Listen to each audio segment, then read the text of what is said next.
Dr. Amethyst, but you can call me Dr. Amy.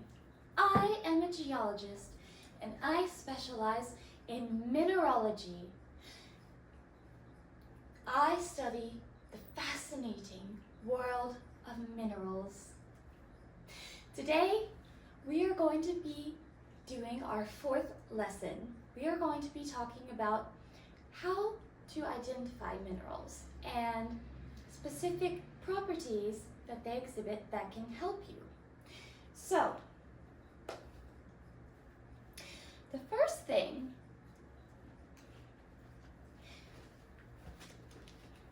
that you look at in a mineral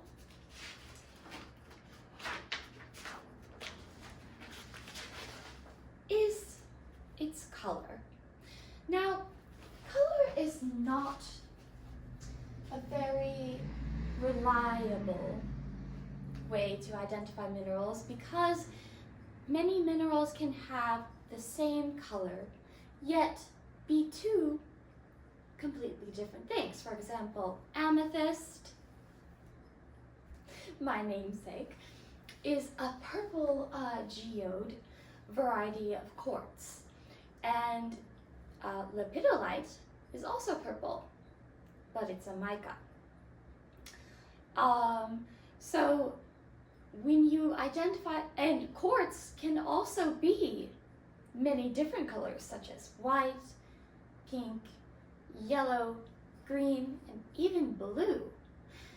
So color is a factor of the mineral, and if you have a mineral specimen, you would identify the color, but it's not the most reliable way to identify a mineral. Now, the next way to identify a mineral is what we geologists call streak. Now, streak is is the mineral in its powdered form, and to get the powder form of a mineral, you do not have to grind it up. We don't want to waste our precious specimens. We simply draw the specimen along an unglazed ceramic plate. It will leave a line showing its streak. Now, the streak may differ in color from the actual mineral specimen, so that is a really important identifying factor. For example, galena, this mineral right here, it's kind of silvery, sparkly, turquoisey. Not turquoisey, sorry. It's sparkly, but its streak would be black. And now sulfur is a vibrant yellow mineral, and it's also nasty and poisonous. But, however, its streak is white, so that is something, a very important factor. Now, the third thing we look at is mineral luster. Now, luster is the way that light bounces off of the mineral, and there are many, many, many different types of lusters, but the two main types are metallic and non-metallic. Now, you can imagine that a metallic mineral, a mineral with metallic luster, looks like a metal. It's shiny. So this is not just the metals like gold, silver, platinum, but like, for example, galena has a metallic luster. Then there's non-metallic luster, which is kind of dull and just not as shiny, really. But there can also be different types, such as pearly, vitreous, greasy, silky, resinous, waxy, adamantine, and of course dull. But there are many, many more. Yes, so luster is again, the way light reflects off of the surface of the mineral. Now, the next way to identify minerals is the way it breaks. Now, there are two terms in geology to describe how a mineral breaks. One is fracture, and the other one, please, I know you're going to laugh, but it is called cleavage. Now, I'm not talking about cleavage, I'm talking about rock cleavage, so keep your jokes to yourself, please. Cleavage. Minerals break along smooth planes, parallel to zones of weak bonding. So, for example, the mineral calcite. Calcite has cleavage because it can break into like chunks. If you were to break it, it would come off in chunks. Another example would be mica. This is a small sample of lepidolite, and it has cleavage in layers. So you would peel, it comes off in layers. So essentially, a mineral that has cleavage will break in a regular pattern. Now the other one is fracture, and fracture is when the mineral breaks kind of randomly and you don't really know what it's going to look like. So if you hit it with a hammer, it would just kind of shatter into a bunch of pieces and not really look very nice. So there are different types of fracture, such as conchoidal fracture, which appears more of a circular pattern. Examples of fracture are minerals such as olivine. Olivine, which is the mineralogical name for the birthstone peridot. Right. Now moving on, the next thing we look at is how hard the mineral is. How hard is this mineral? Essentially, the question we're asking is, how resistant is this mineral against being scratched by another mineral or a different substance? So, geologists and mineralogists measure mineral hardness on something that we call the Mohs scale. So it goes all the way from 1 to 10, 1 being the softest and 10 being the hardest. 1 is talc and 10 is, you're familiar with it, diamond. Talc is solid, but it can easily be crushed into a powder with your bare fingers, versus diamond is the absolute hardest mineral and it can only be cut with other diamonds. So the Mohs hardness scale is also increases on a factor of 10. So gypsum, which is a 2, is 10 times harder than talc, and calcite, which is 10 times harder, or I'm not a mathematician, but I know it expands, so it may be 100 times harder. I don't know. Forgive me. All I know is it expands on a scale, a magnitude of 10. So each one is 10 times harder than the last. So yes,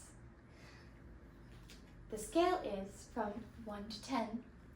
Talc, gypsum, calcite, fluorite, apatite, orthoclase, quartz, topaz, corundum, and finally diamond.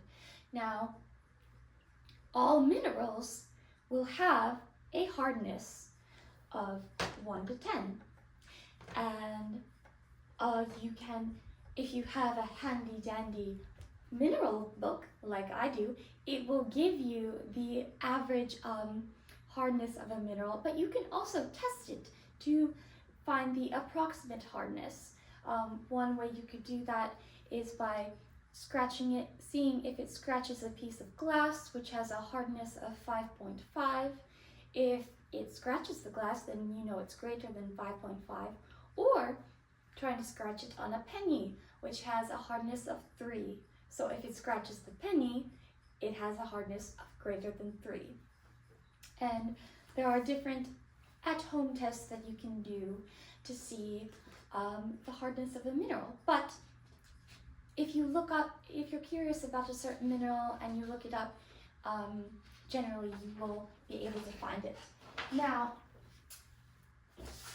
the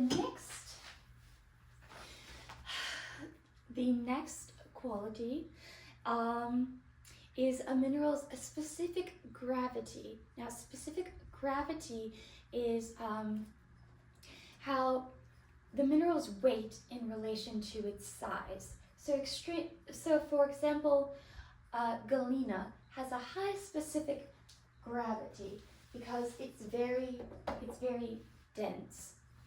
So for example, the specific gravity is a measure of how dense the mineral is, how compacted the atoms are.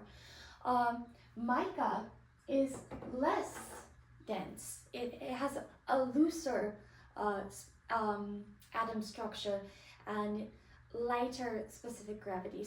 So is quartz. So basically, like, it's similar to, you can think of it just as regular density in chemistry, right? How large is what is the subject's size in proportion to its weight? So yes, that is one factor in identifying minerals, is the specific gravity. And now, those are the main characteristics that geologists use. Let me just check to make sure that, yes, color, streak, luster, breakage, fracture, and hardness. But there are also many others, such as fluorescence. Some minerals, such as, you guessed it, fluorite, will fluoresce under UV or ultraviolet light. It is ultra beautiful. It's so wonderful. Who knew minerals could be so glamorous, right? And some minerals will react to acid. Some minerals, like this calcite, if I had a solution of HCl, hydrochloric acid, which is a weak acid used in lab tests, it would bubble up and fizz. That is how you know it's calcite. And there are other minerals. There are rocks too that fizz, such as any rock that would contain a lot of calcite, but we're talking about minerals right now. Rocks we'll get into in another lesson, but yes, so there are minerals that will fizz in reaction to acid. Now, another factor is, of course, light refraction. Calcite is a wonderful example of a mineral that displays double refraction. So double refraction means if you look behind it, you see double of what's behind you. This Icelandic spar is a really good example of calcite. Not all calcite looks like this. I like this one because you can actually see the rainbow in it a little bit if you look. And another potential thing is the taste of the mineral. Now, the only mineral that I know that you should taste is halite. Halite is table salt, and it is salty. So if you taste something and it's salty, it is halite. Otherwise, I don't think you should go around licking minerals because they're not tasty. But salt, if you like salt, halite is definitely there. Also, smell. Some minerals do not smell that good, such as sulfur. It smells like rotten eggs. Yeah, I don't like to be around sulfur that much. It's not my forte. Well, anyway, so that is just a wonderful overview of the ways how we identify minerals. Just to recap,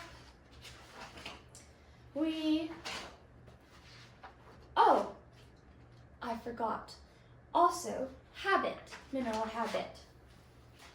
Mineral habit is the style the way the mineral forms. So minerals can form, in cubes, octagonal pyramids, they can form in sheets, they can form and habit is however the mineral likes to form. And that goes back to our crystal systems. It's related to that topic. But so yes, the crystal habit. Then the color, the luster, the streak, hardness. There's our Mohs hardness scale again, 1 to 10. 1 being the softest, 10 being the hardest. Specific gravity, the weight of it. Cleavage or fracture, the way it breaks. And many more. All right. Well, I think that's it for our lesson today. Thank you for joining me. I'll see you in our next lesson. I'm not sure what we're going to talk about yet, but I have a lot of ideas, so I'll see you soon.